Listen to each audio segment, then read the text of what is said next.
Shri Roshy Augustine, അടിമാലിയിൽ ഉണ്ടായ വലിയ ദുരന്തം, കൂമ്പൻപാറയിലെ മണ്ണിടിച്ചിൽ ഉണ്ടായ വേളയിൽ തന്നെ ഇന്നലെ രാത്രി തന്നെ താങ്കൾ അവിടെ ഉണ്ടായിരുന്നുവെന്നറിയാം. ഇന്നിപ്പോൾ രാവിലെ ആകുമ്പോഴാണ് ആ പ്രദേശത്തിന്റെ ഒരു അപകട ചിത്രം വ്യക്തമാകുന്നത്. ഇനി അവിടെ താമസിക്കാൻ സാധ്യമല്ലാത്തൊരു സാഹചര്യമല്ലേ? എന്താണ് അവിടെ ഉണ്ടായിരുന്ന, ഇപ്പോൾ ഇന്നലെ താൽക്കാലികമായി മാറ്റിപ്പാർപ്പിച്ച കുടുംബങ്ങൾക്ക് വേണ്ടി ചെയ്യാൻ ഉദ്ദേശിക്കുന്നത്?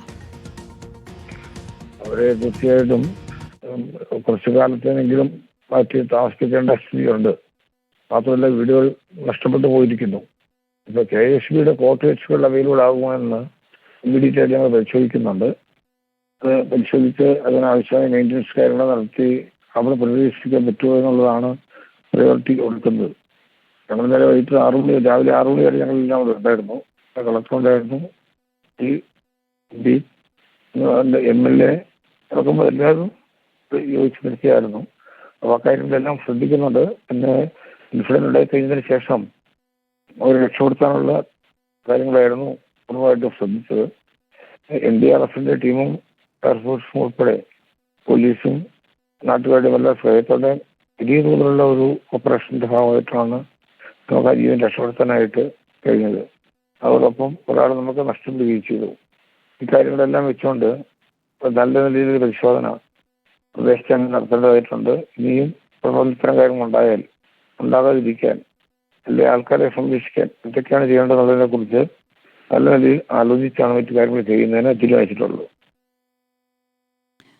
ശ്രീ റോഷി അഗസ്റ്റിൻ, ഈ മേഖലയിൽ നടക്കുന്ന നിർമ്മാണം അശാസ്ത്രീയമാണ് എന്ന ഒരു പരാതി കുറെ കാലമായി നിലനിൽക്കുന്നതാണ്. ദേശീയപാത നിർമ്മാണത്തിൽ പല റീച്ചുകളിലും ഉയർന്നിട്ടുള്ള പരാതിയാണ്. പലയിടങ്ങളിലും മലബാറിലടക്കം അപകടങ്ങൾ ഉണ്ടായത് നമ്മൾ സാക്ഷ്യം വഹിച്ചതുമാണല്ലോ. ഇവിടെ നിർമ്മാണം തുടരണമെന്നുണ്ടെങ്കിൽ കൃത്യമായി മാനദണ്ഡങ്ങൾ പാലിക്കണം എന്നുള്ള കാര്യം നമുക്ക് എല്ലാവർക്കും ഒറ്റനോട്ടത്തിൽ മനസ്സിലാവുന്നതാണ്. ഈ സുരക്ഷാ ഭിത്തിയടക്കം എത്രത്തോളം സുരക്ഷിതമാണ് അവിടെ? അതിലും ഒരു മാറ്റം വേണ്ടേ? അത് തന്നെയാണ് ഞാൻ സൂചിപ്പിച്ചത്. അവിടെ ഇന്ന് നിർമ്മാണം നടത്തുമ്പോൾ ഉണ്ടാകുന്ന വിഷയങ്ങളെ കുറിച്ച് ഒരു ജോയിന്റായി ഒരു പഠനം നടത്തുന്നതിന് വിവിധ ഡിപ്പാർട്ട്മെന്റിന്റെ സഹായത്തോടു കൂടി ഒരു ടീമിനെ തന്നെ നിയോഗിച്ച് ഇൻവെസ്റ്റിഗേഷൻ നടത്തുന്ന ജില്ലാ കളക്ടർ തന്നെ ആവശ്യമായ നിർദ്ദേശങ്ങൾ നൽകണമെന്ന് ഞങ്ങൾ അദ്ദേഹത്തോട് ആവശ്യപ്പെട്ടിട്ടുണ്ട്. അതിന്റെ അടിസ്ഥാനത്തിൽ അദ്ദേഹം ആ കാര്യങ്ങൾ പൂർത്തീകരിക്കും.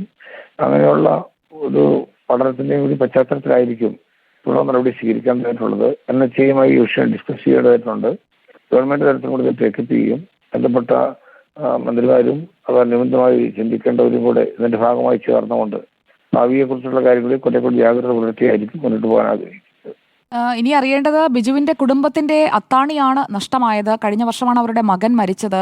ഒരു മകൾ പഠിക്കുകയാണ്. സന്ധ്യ ഇപ്പോൾ ഗുരുതരമായ അവസ്ഥയിൽ ശസ്ത്രക്രിയയ്ക്ക് വിധേയമായിക്കൊണ്ടിരിക്കുകയാണ്. ആ കുടുംബത്തിന് വേണ്ടി സർക്കാർ എന്തായിരിക്കും ചെയ്യുക?